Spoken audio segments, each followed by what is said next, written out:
Hey everyone, it's Brody from Everything Board Games. Jackbro Games sent me Nouvelle France, so let's get it to the table.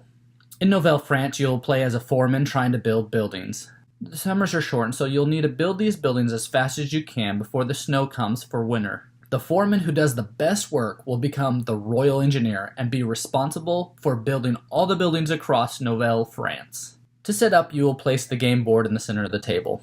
The three tiles that represent the foundations of the three construction sites will be placed around the game board like this. The soldier will be placed next to the military redoubt, the priest will be placed next to the church, and the colonist will be placed next to the seigneurial mill. Place the identification strip nearby and create the stockpile by arranging the blocks by shape indicated on the strip. Snowdrifts will be placed in a pile and used between rounds. Randomly pick a tally stick for each construction site and place them next to the character for each site. A bonus point disc will be placed under each character at each site. The color of the uppermost cube on the tally stick will indicate which color will be used under that character. Take the cards and remove the 3 snowflake cards.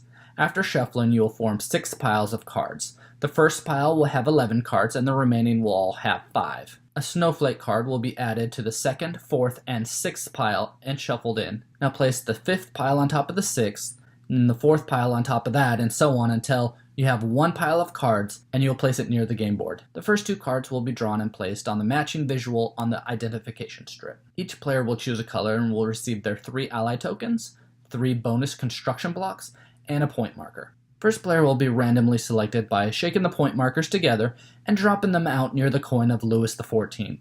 Whoever is the closest to the coin goes first. During your turn, you will draw a construction block card and you'll place it on the matching shape on the strip.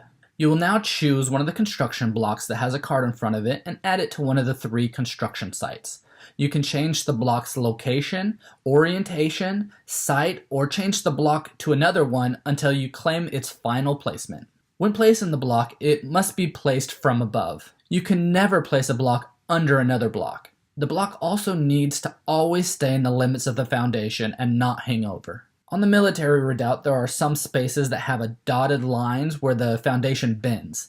These joints are considered one space even if they don't touch each other. You will then discard the card from the shape that you chose into the discard pile. You will score points according to how your block was placed. You get 1 point for each color cube of your color on the newly placed block. Additionally, you get a point for each cube of your color already in place linked to the newly placed cube. These cubes will need to actually be touching side by side from the new block placed. You will then move your point marker forward the number of points that you gained. The next player will then have their turn and begins by drawing a card. 3 times during the game, someone will draw a snowflake card. Right when this happens, the Snowstorm phase occurs, and players will gain points. The active player keeps the snowflake card in front of them so that you know it's their turn when this phase is over. When the first snowflake card is drawn, points are calculated for the first level of each construction site. The second snowflake will score points for the second level, and the third snowflake will score points for the third level. The value of points scored during this phase is determined by each tally stick in each location. The plus symbol will score 1 point per cube of that scoring level. The 2 indicates that you will score 2 points per cube of your color on that level, and the squiggly mark indicates that you will lose a point for each of your color cubes on that level. Make sure you mark these changes of points on the game board. After scoring, you'll place the next level of snowdrift around each construction site. The wider snowdrifts are used for the first snowstorm to cover the first level, and the narrower snowdrifts are used for the next level. You will then remove any bonus construction blocks. The ally tokens are returned to each character, and the player who drew the snowflake card will draw a new card and continue their turn. Once a snowdrift is added to the game, you will no longer score any points for blocks of your color on that level. Whenever a building is completed by covering the last space of the foundation seen from above, the player who finished the building gets the character associated with that site. At the end of the game, that player will receive the points associated with each character standee they received. Also, you should know that you can place your bonus construction blocks to receive more points. The beam, which is 3 blocks long, must be placed before the first snowflake card is drawn. The post, which is 2 blocks long, must be placed before the second snowflake card is drawn. And the peg, which is 1 block, must be placed before the third snowflake card is drawn. Also, when playing the game, you can use one of your 3 ally tokens that you started with. When you play one of these tokens, you will flip it face down to show that you've used it, and you can reuse it again later after a new snowflake card is drawn. You cannot use the ally tokens when calculating the points for a level after a snowflake card has already been drawn. The King's Ward token can be used to double your points during that turn. The Fur Trader is used to receive points during another player's turn, equal to half the number of the points that they received that round. If that player used the King's Ward token, the additional points are not included in that calculation. And only one Fur Trader can be used per turn, so only the first player that shouts "Fur Trader" will be able to use it that turn. The last token is the First Nation people. This lets you secretly draw the top card on the deck and exchange it, if you would like, with any of the 3 face-up cards on the strip. After the third and last snowflake card is drawn, players will complete the round to the first player who started the game. Points are awarded like other rounds, and players who have a character will score points indicated on the base. The player with the most points is the winner of the game. Yeah, so what this game does good is the rules are very straightforward, and it's easy to understand what to do and how to make points in the game. The hard part is making the decision of which block that you need to place and where to place it. I like how you have many options, and it's hard to really know which move will be the best without knowing what will happen in the future. You're able to choose one of 3 different shapes, and you're able to choose one of 3 different locations to place it.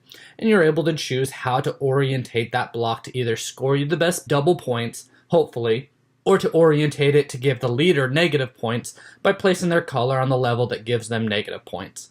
No one will avoid getting negative points in the game, but you can minimize it by the way that you place the block. You can also always take advantage of scoring on the double point level whenever possible so that you can score more points. I like how in the game, usually all the players will focus on the site at the beginning where the double point or the 2 point, because after the first snowflake card is drawn, no more points will be awarded on that level.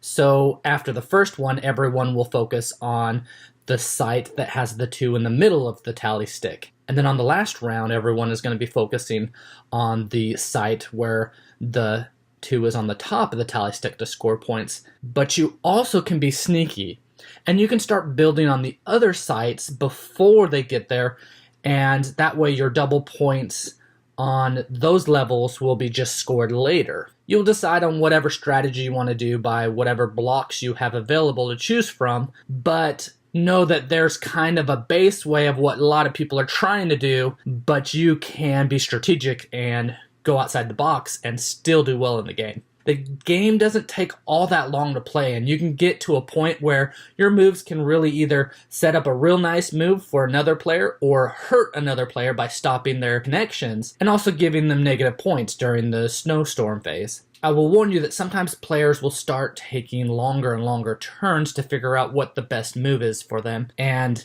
the rules will allow that they can place a block and then remove it and orientate it differently and even put it back and change it out to a different block. And so this sometimes can add a little more time.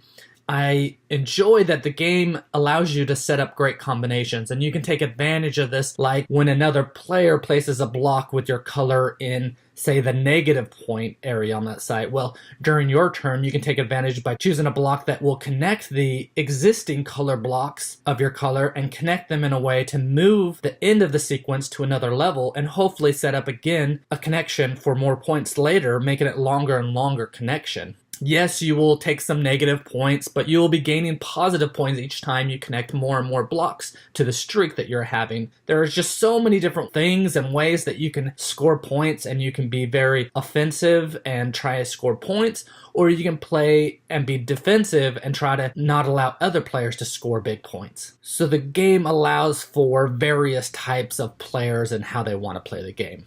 Again, this is Nouvelle France by Jackbro Games. If you like what you see, then go back it.